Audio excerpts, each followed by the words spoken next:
name's Lou, and today we'll be looking at building great working relationships.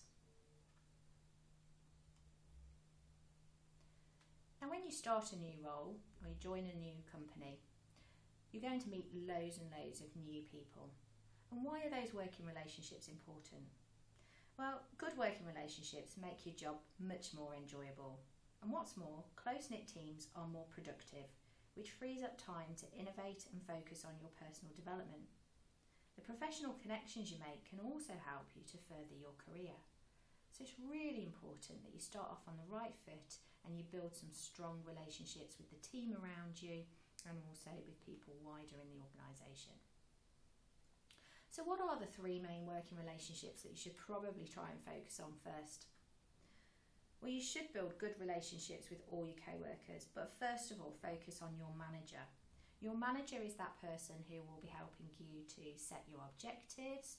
What are you there to deliver? How are you going to deliver it? They'll be able to help to develop you. They'll certainly be able to help you to perform well in your job within the first few months when you're just getting your feet and learning the organisation. It's also really important to make strong relationships with your team, your immediate team members who you work with day to day. Those are the people around you that will probably be reliant on some of the things that you deliver. You'll probably be reliant on some of the things that they do. And also it's great to start to build strong relationships because you can have fun together as well. And then finally, you'll probably want to start to think about who are the stakeholders in your job. And what do I mean by stakeholder? That's someone who's quite important in terms of you might be delivering something to them. So they're people within your organisation most of the time. They could be more senior management, for example, and you're delivering a piece of work for them. They could be people that are part of a group or a board that you have to report to in terms of what you're delivering. They may be customers. So if you're working perhaps in retail, for example, your customers would be a really big stakeholder of your job. They're people that are really dependent on what you're delivering. You either have to report to them or deliver something to them. So what is a professional relationship at work based upon? Well, essentially it's based on trust. Team members should also be able to respect one another. In order to build trust, you have to start to think about how well do you know people? How much have you told people about yourself? Can they start to get to know you as the person? How credible do they feel that you are?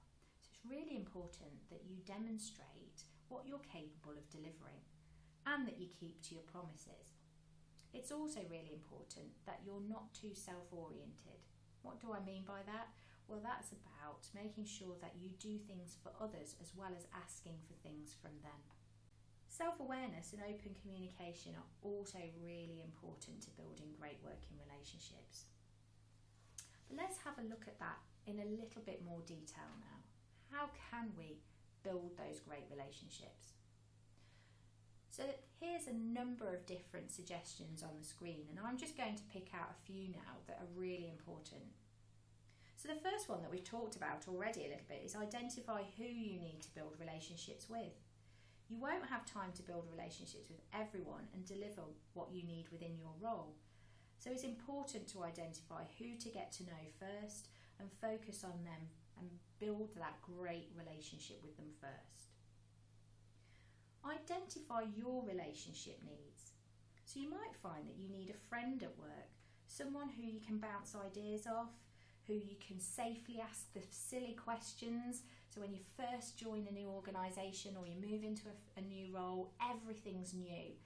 And you might feel that some of your questions are a little bit silly or that you might be annoying people by constantly asking questions. If you've built a really great relationship with somebody within your team, for example, it's great that they will usually offer to be your buddy and will bounce ideas off him or answer those questions. Someone that you can confide in if you're not sure about something and you need to run something past someone. Other relationships may be more formal, but you can identify why you need that person. It may be that you need their help, or it may be that you need the help of somebody within their team. It's important to build a relationship with that person first before constantly going and asking for things from them. Manage your boundaries. So it's really important that we only share what we're comfortable to share. But remember that when we open up to people, we let them see the real us, and it can lead to a stronger and deeper relationship. So I know that you'll want to be really professional when you first start in your new job, but don't be afraid to let people know who you are. I'm sure you've got a lovely personality that people will genuinely want to get to know. Focus on your emotional intelligence. So start to think about, how are people viewing you? What do you do within the workplace that helps people to connect with you? How do you adapt to different people who are quite different personalities from you? And do you take care with the way that you interact with others? Schedule time to build relationships. So it might be that you'd start to think about maybe just inviting people for a short coffee on your coffee break, or perhaps asking people to meet up for lunch. But don't spend too much time building those relationships and not getting your work done. Be yourself. It's always really important to be the authentic you. So just be you. Share what you're comfortable to share with people and gradually build relationships, but don't try and be something that you're not. So thank you for watching the video today. I hope you enjoyed it, and do look out for other content that we've got available on our app.